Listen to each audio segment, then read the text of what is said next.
Hello, and you're welcome again to another conversation with Changemakers on the topic of sustainability.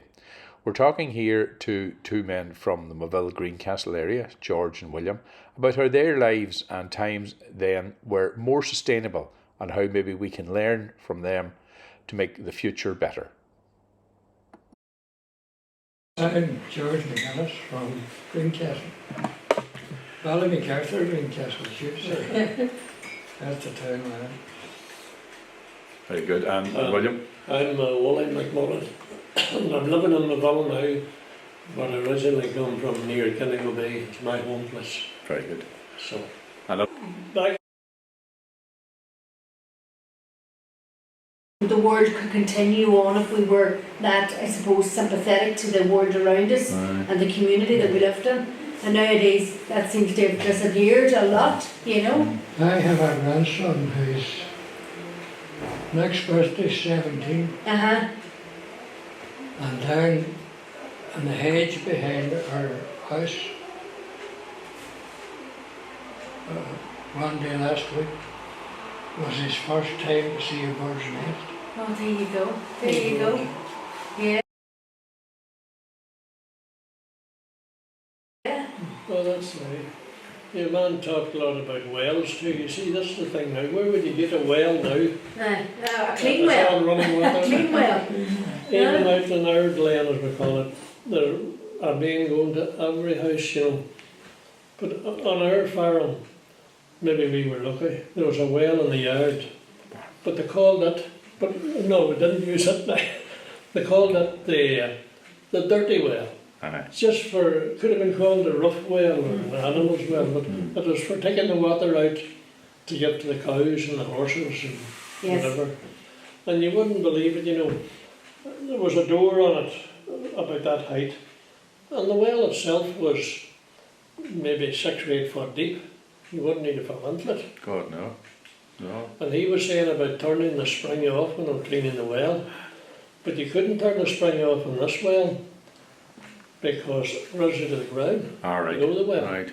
But there was a big flag just across the whole. There was about 3 foot, maybe 3.6, the door wide, and there was a big flag just right across at the front of the well, you know. And there was it must have been, I don't know how long we were about, it must be a long while. There was a half moon wore out of the slab, the stone, pure stone, with putting on the bucket, you had to put on the bucket and pull it up. Oh, And over you the pull it front up. of it. Ah. Up against the flag, you know. And it wore away. It wore it away. Wow. Now, I don't know how many years. How many And thousands of buckets was dragged over that flag, I eh? know. And then we had what they called the clean well. And in my young days, there were 5 houses carried water out of that well. Aye. And there was a door in it too, but it was a 6 foot door, you know. But that runs out of the bottom too. Aye. But I don't think we ever did it. But people used to put a trout into the well to catch the flies. But also trout was a great thing, that if a trout could live in the well, it was very clean, it was a good sign. Yes. But the way things has changed nowadays, that well in the yard is covered over. Aye. The clean well is gone. Aye. It's still there, but Not nobody, used. we don't even, or my son lives out there now, they wouldn't know where the well is. No, no. And those houses and people's all gone. Aye. So things has changed.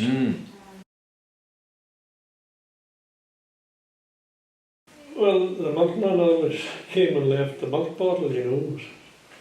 Aye. And if you bought a mineral in the shop, sure, it was a glass bottle. And if you took it back, you got whatever, sixpence or whatever it was, you know. Aye. And It's soft a there would bit. have been no pollution or plastic or anything like that at all. And all the bags that came with the, we'll say fertiliser, you know, now it's all plastic. It would be, I think, a jute bag you would call it, you know.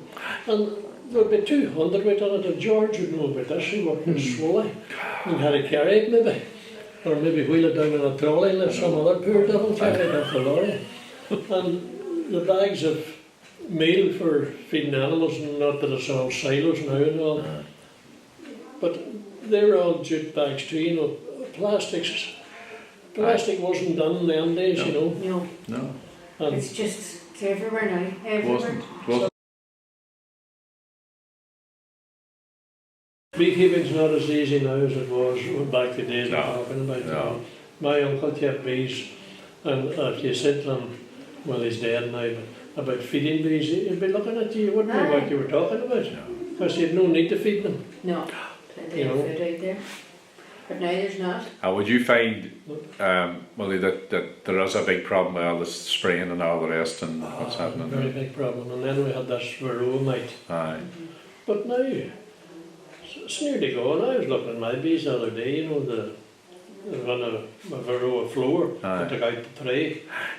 And my eyes is not as good now as it used to be, and I couldn't see nothing, but I took it up to the house to have a look with my glasses, you know, but then I forgot it. I couldn't see no varroa. Great. Good, good. Just sign. you'd have no bother seeing them, you know. Aye. And then spraying, and you know the worst problem is, and I hope you don't do it, is import bees. No, no, no. Even from Ireland and other district, you know.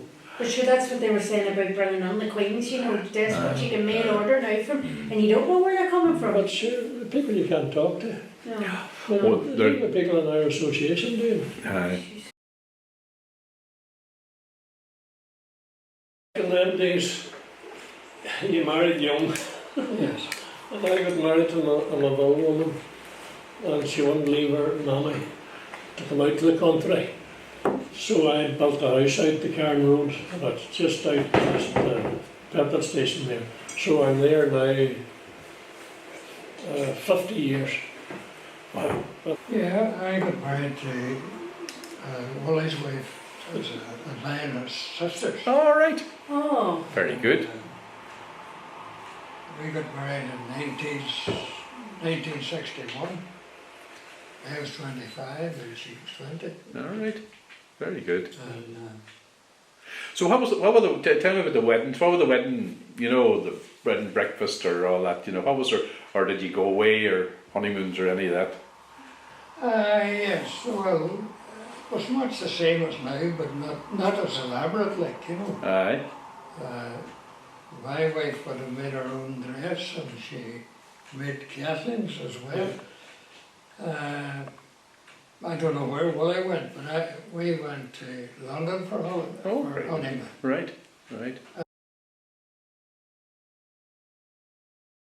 And at that time, the transport was, well, to get back, I was working on Swilly buses. And at that time, we had it was on our timetable, you could tell customers the time the boat left Belfast for to go to London, and the time that the train would have left Derry to get you to Belfast. Right. And the day we got married, we missed the train. Be telling everybody else. So we got a later train, but eventually we were time to get the boat anyway and get to London. Managed good, you had an 80's head of London that you could buy in. The underground was great for getting. Of course, that was up and running at that stage. So you would have got the Swilly bus to Derry Yeah, and the train to the ferry to the ferry boat. and then across and the ferry to where at that time? Liverpool, And then a train from Liverpool to London. Euston Station. Great, so it was all public transport. And all of that Aye. we took from getting a train in Derry at 5 o'clock, 12 o'clock the next day when you got to Euston Station. Right, right. So it was an Now you over. can go with it. I know you'd be over an hour. But wedding reception would have been much the same, but you would have more or less had just family. Wouldn't have been 200 or 300. No. Lucky or 20 or 25, Aye, that sort of thing. aye, And usually went to a hotel for that. aye. Well, I What had about you? our reception was in the Foy Hotel at the time. And we went to Dublin on our honeymoon. And you never would have been away much anywhere before that, you know, so it was great to get to Dublin, got up on Nelson's Pillar and all them kind of things, you know. Right, right. And well, I had my own car, so I didn't have to depend on the bus.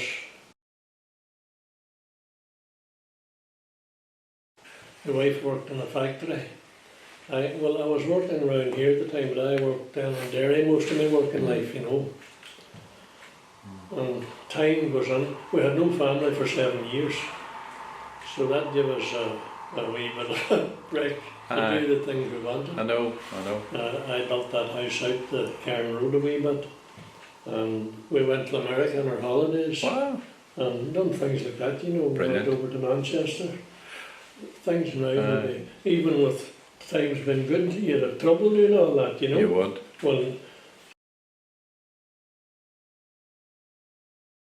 very little people can build their own house now. They have to get a mortgage. I never got a mortgage. No. I did it myself from a joiner. I know. All right. But it took me, what, George, 3 years maybe.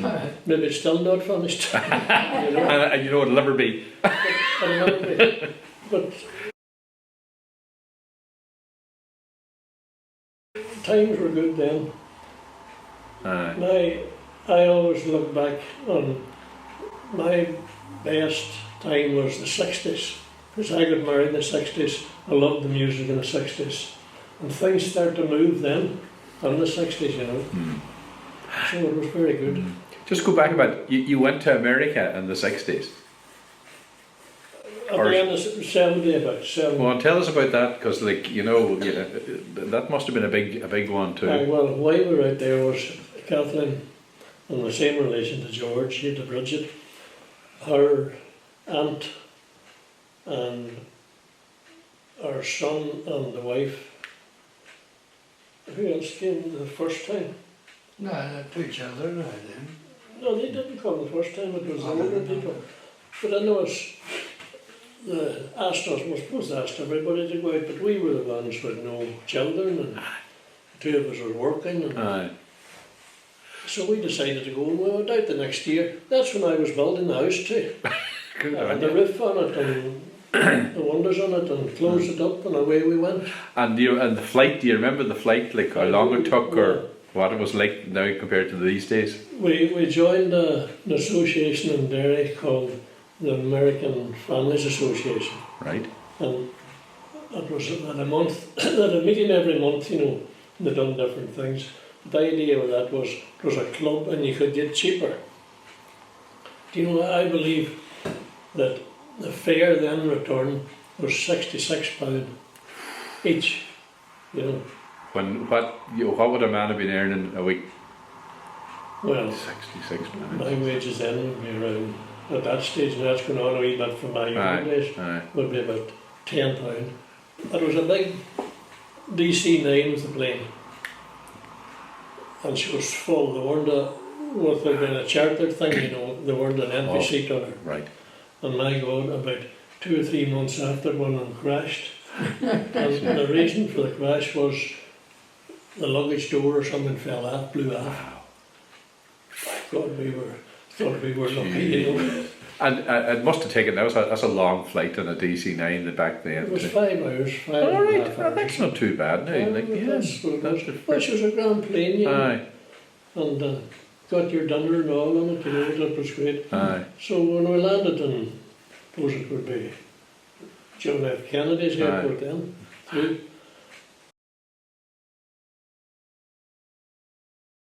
I can remember serving mass in every one of those houses. And when I go down the Glen Road now and look, it makes me feel sad because someone's gone, the rest of them's all ruins. It's rare what 50 years can do. I know. My father died when he was 65. I was about coming 16, you know. And I always thought my father was a good man, a very good man, you know, and so was my mother. Very thrifty. Now, my mother would have, she kept hens and ducks and all that kind of thing, you know. And there was a sale for the eggs then, there weren't much money, but I bought the groceries, believe it or not. And my father always kept about 6 cows. And that means there'd be 6 calves every year, and then he kept the 6 that would be bigger, you know. And every 2 years he'd be selling 6 animals. And cattle was always a good price. You'd maybe get, if it was a good beast, you would get £50 for it, you know. And that would take on 300. And that was the money that kept everything going, along with the hens and the ducks and things like that, you know. So that's how they managed, and there were nothing spent foolish, you know. No, you didn't get no pocket money either to spend. In fact, down there at Glen, there were no cars. The work was all done with horses on the farm. I can remember the first tractor came down there at Glen, you know. That was a TVO Ferguson. She was bought up in the north. People used to go up to the north to buy. The farmers would have been better up there, you know, people rich up there. And they'd be selling their The second hand stuff, you know. Aye. And when would that have been the first tractor sort of coming onto Oh, that? that would be in the, around the, it would have been the 50s, and it was maybe the end of the 50s, you know. Aye. Something in that era. Aye. And then things started to get better with the cattle and all. And in our townland there come 3 brand new Ford Dexters Wow. in the 1 year. And my brother was one of the ones who bought one, you know. And then there was 2 more men got them, and that was a great breakthrough, you know. Aye. A lovely job. Aye. But The 1940s, Go on now. and part of this building was the school that I would have Right. started here in 1940. That was about 2 years into the war. And at that time, because of the war, and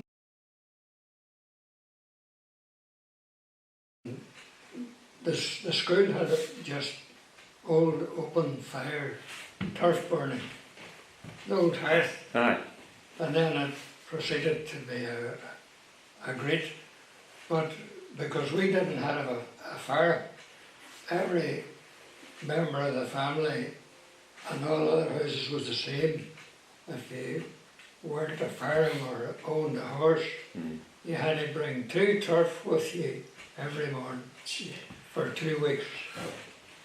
The farmer that had a horse, they could leave a cartload, you know. yeah. But everybody had to bring turf. That 2 was turf. 2 turf Carry them every on week. the ground. And with the rationing then, that was another problem. But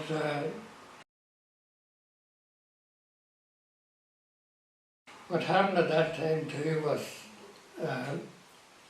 there was a thing went on because all the Navy ships was coming into the foil, Of course. Americans and Portuguese and all those ships. But the Americans were great. They had we had a setup called bumboating for some reason, and that was men rowing out on small boats out to the Navy ships, and they brought out meat and vegetables and chickens and stuff like that, and they exchanged it, no money now, they exchanged it for cigarettes and ladies' nails. The sailors had all that stuff on board. That was And the they were- bartering, yeah. They were that glad to get fresh food and stuff and meat, Aye. and probably would be, if there were 200 men on a destroyer, maybe 100 of them wasn't smoking, so then all cigarettes. Pall Mall they called them. That's right, the Pall Mall. Aye. To get back to the housing situation, a lot of them was thatched houses. Ours was a thatched house and an open fire. I remember my father he was a driver of the Swilly freight lorries, and he'd be up at 7 o'clock in the morning, and there would be years that our turf wasn't in great shape, and you were trying to get a fire going to boil a kettle for your breakfast. So I always maintained the greatest thing that came out at that time was the bottle of gas.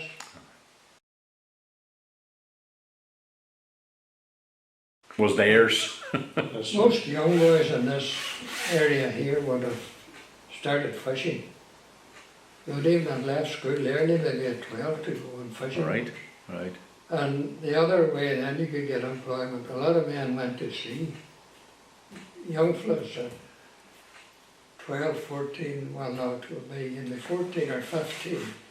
The pilots boarded ships down at Shrewd, and they'd get a pilot to go up the river.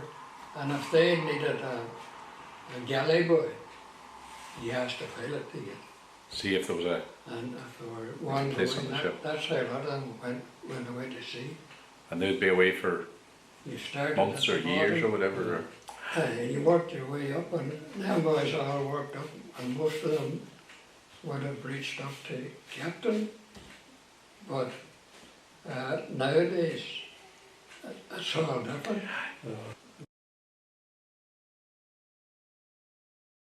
My wife's grandmother, which is Wally's wife's grandmother as well, she was from Dunfanaghy, and to get here, she got the she got the old Swilly train from Dunfanaghy to Derry. And the time it got into Derry, McCutcheon's bus was gone for free.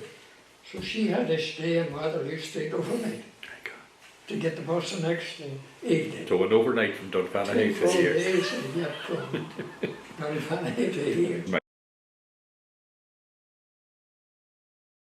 I pity the young people. I know there's more money, but there's a lot more pressure on them. You know, there's really no pressure. We only thought about pressure, you know, on us then. It was great. Like George was talking about school there. Our school, we walked 1.5 miles every day. There were no school buses then. There was no mobile phone, no nothing like that. And we walked 1.5 miles every day to school, maybe even more down to Carabina. We went to Carabina school. Aye. And we went down to our neighbours, Kerry's, and we crossed the field with a river to cross. And on odd day there'd be a flood in it, and you'd get your feet wet. But still you went on and went to school. Of course you did.